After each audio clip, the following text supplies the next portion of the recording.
Vámonos con la información nacional que se ha ido registrando en el transcurso del día. Y fíjese que el INE recibió 29 quejas por los acordeones en la elección judicial. El Instituto Nacional Electoral recibió 29 quejas por acordeones físicos y digitales que presuntamente buscaron incidir en la votación de la elección judicial para favorecer a ciertas candidaturas. En la conferencia de prensa, el encargado de la Unidad Técnica de lo Contencioso Electoral, Hugo Patlán, señaló que por estas denuncias se requirió a Morena y a otros funcionarios del gobierno de la Ciudad de México, así como a Movimiento Ciudadano y funcionarios del gobierno de Nuevo León, que negaron su participación. Detalló que hay 25 quejas que corresponden a la distribución de acordeones físicos y 4 más a páginas de internet que promovieron listas con todas las vistas a la Fiscalía Especializada en Delitos Electorales. Escuchamos. Recibimos finalmente 29 denuncias que se compusieron de diferente materia, 25 de ellas sobre expedientes que tienen como origen temas físicos, que hubo ahí distribución, publicación. Tuvimos 4 específicamente sobre dominios en internet. Entonces, 29 en total. La comisión, como saben, propuso y el Consejo General aprobó una medida cautelar inhibitoria y dictó adicionalmente 4 medidas contra estos 4 dominios que se identificaron y respecto a los que se hizo una medida cautelar. Sobre el tema de los deslindes, la instrucción de la comisión fue que todos los casos se diera vista tanto a la Unidad Técnica de Fiscalización del INE como a la Fiscalía General a la Fiscalía en materia de delitos electorales de la Fiscalía General de la República.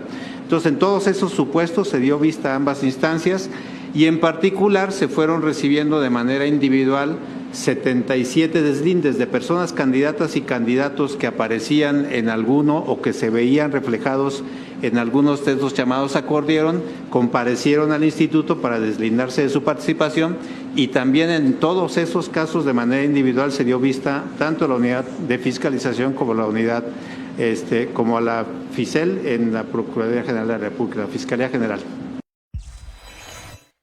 Bueno, pues entonces, pues no era tan legal, ¿verdad? Andar llevando papelitos ahí con todas las respuestas, porque hasta en la primaria te quitan el examen si haces eso, pero bueno, aquí los de Morena se sienten muy creativos, ¿no? Muy originales. Mire, Sheinbaum reaccionó al aumento del 50% a los aranceles de acero y aluminio. La presidenta Claudia Sheinbaum calificó como injusto, sin sustento legal e insostenible el decreto de su homólogo de Estados Unidos, Donald Trump, de aumentar del 25 al 50% los aranceles a las importaciones de acero y aluminio a partir de hoy. Adelantó que de no llegar a un acuerdo con el gobierno estadounidense, la próxima se anunciarían también pues algunas medidas. Ahí va la nuestra, ¿no? Qué miedo. Qué miedo. Y Trump tiembla en su soberano trono. Pero bueno, la jefa del Ejecutivo Federal informó que hoy por la mañana se reunirá con representantes de las cámaras de acero y aluminio para enfrentar pues este anuncio y tomar medidas para fortalecer y proteger los empleos de los trabajadores mexicanos. Escuchamos. Los aranceles del acero y aluminio sí, exportados. Qué bueno que lo preguntas. Es una medida que consideramos, injusta. Es una medida para todo el mundo, no solo para México. Todos los países del mundo se eleva el arancel, con excepción de Gran Bretaña, que se queda en 25%. Tienen ahora un arancel del 50% para todo el acero y aluminio que se exporta hacia Estados Unidos. En el caso de México, primero, es injusta, número uno, porque, como lo hemos dicho varias veces, México importa más de lo que exporta en acero y en aluminio. Entonces, formalmente se pone un arancel cuando hay un déficit, se dice. O sea, déficit quiere decir que para Estados Unidos, que México exportara más de lo que está importando. En nuestro caso importamos más acero. Entonces es injusto. Segundo, desde nuestra perspectiva no tiene sustento legal. porque hay un tratado comercial. Se está viendo por razones de seguridad nacional de Estados Unidos. Y ayer mismo la vocera de Casa Blanca dice que hay muy buena colaboración en todos los términos con México, incluido el tema de seguridad. Entonces, no creemos que tenga sustento. Y la otra es insostenible, porque así como en autos, en la construcción de un auto hay muchas autopartes que pasan de un lado a otro de la frontera, en el caso del acero también. Entonces, ¿qué vamos a hacer? El día de hoy tenemos una reunión con las cámaras del acero y el aluminio. Ya habíamos avanzado mucho con Estados Unidos en un acuerdo especial para México. Entonces, hoy tenemos una reunión con la Cámara del Acero y el Aluminio. ¿Es aquí, Presidenta? El viernes, sí, en algunos casos no pudieron, no van a llegar físicamente, entonces va a ser a distancia de algunos de ellos que no viven en la Ciudad de México. ¿A qué hora está programada, perdón, Presidenta? A las 11:30.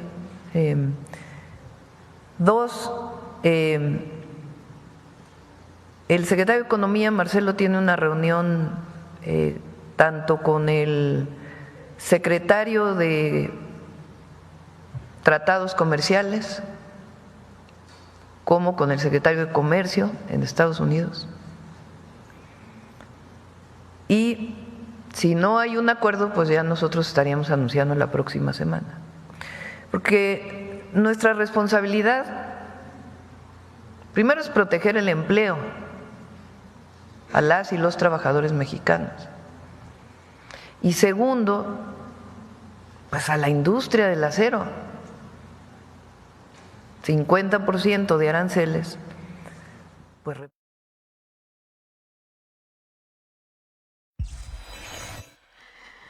Bueno, pues no nos gustó. Bueno, no le gustó a ella y yo creo que a nosotros tampoco, porque pues el acero la verdad es que lo ocupamos todos, hasta para las cacerolas. Entonces, finalmente vamos a ver en qué repara todo esto, pero es que ya se ve como es Trump, o sea, agarra y avienta así los jonronazos y de repente dice, bueno, está bien, me rogaron, me la lloraron, me convencieron, bueno, les voy a ceder un poquito. Entonces, y así se la lleva. Entonces, pues, digo, hay que lidiar con este señor y sus arranques. Mire, prevé la Coordinadora Nacional de Trabajadores de la Educación que 700 maestros se sumen al plantón. El secretario general, de la sección 9 de la Coordinadora Nacional de Trabajadores de la Educación, CENTE, Pedro Hernández, aseguró que ya se preveía el arribo de 700 maestros zacatecanos a la Ciudad de México para sumarse a las movilizaciones y al plantón que mantiene la ala magisterial. Necesitamos continuar a hacer fuerza, definir qué sigue y sobre todo cómo nos vamos a ir incorporando. Los compañeros de Zacatecas, pues de la sección 34, informaron que llegaban en un autobús de su estado natal, haciendo un esfuerzo que llegaría en 700 compañeros más, dado lo que implica para ellos trasladarse desde el estado de Zacatecas para acá, mencionó el docente. Y bueno, pues esto fue en una asamblea informativa. Agregó que los maestros de Chihuahua, quienes han estado muy beligerantes y detuvieron incluso el paso del tren de Estados Unidos hacia México, atravesándose, ay padre, en las vías, espero que no les haya pasado nada, pues planteaban que haciendo también un esfuerzo muy grande, habían logrado juntar el dinero para alquilar un autobús que viene desde Chihuahua hasta la Ciudad de México. Expresó que en el encuentro que sostuvieron el lunes con la titular de la Secretaría de Gobernación, Rosa Isela Rodríguez, el secretario de Educación Pública, Mario Delgado, el director general del ISSSTE, Martín Batres, así como pues un representante de Hacienda, se les afirmó a la Comisión Nacional Única de Negociación de la Coordinadora que para entrevistarse con la presidenta O sea, primero tenía que pasar por encima de ellos, ¿no? Deben aceptar la propuesta gubernamental. Entre las demandas destacan la abrogación de la ley del ISSSTE del 2007, de la reforma educativa y un incremento salarial, órales, del 100%. Ok, y mientras, pues ahí está el mercado sobre ruedas enfrente de la del Palacio Nacional, porque para eso es lo que parece, pero pues imagínense, ¿no? O sea, de lo que tiene es el doble, ¿no? Para que, sí, el doble, ¿no? Sería el 100%. Bueno, pues ahí usted dirá si quiere ser maestro, porque de repente piden el 100% y se conforman con el 10%. Pero bueno, mire, se disparan casos confirmados de tosferina en el país. En México, hasta el pasado 17 de mayo, se habían notificado 3.510 casos probables de tosferina, de los cuales 978 son confirmados de acuerdo con datos de la Secretaría de Salud. Según el Sistema Nacional de Vigilancia Epidemiológica, los contagios han causado 51 defunciones distribuidas en 17 estados del país. La letalidad general es del 5.2% y en las entidades con un mayor número de casos son la Ciudad de México y Chihuahua, que llevan 99, en Aguascalientes 96, Nuevo León 84 y Estado de México 70. Hasta 2019 se había registrado 900 casos confirmados en promedio de tosferina por año en el país. Sin embargo, de 2020 al 2024, en la administración de López Obrador, hubo un subregistro de casos confirmados y probables por falta de vigilancia epidemiológica.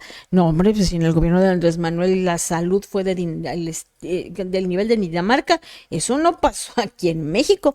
Qué barbaridad, qué mentirosos han de ser estas estadísticas, ¿no? Y más porque las ocultaban. No, pues si las ocultas, pues claro, ¿no? Pero eso tampoco pasaba en el gobierno de Andrés Manuel. Todo era perfecto y todo era bello. Tan es así que tenemos la réplica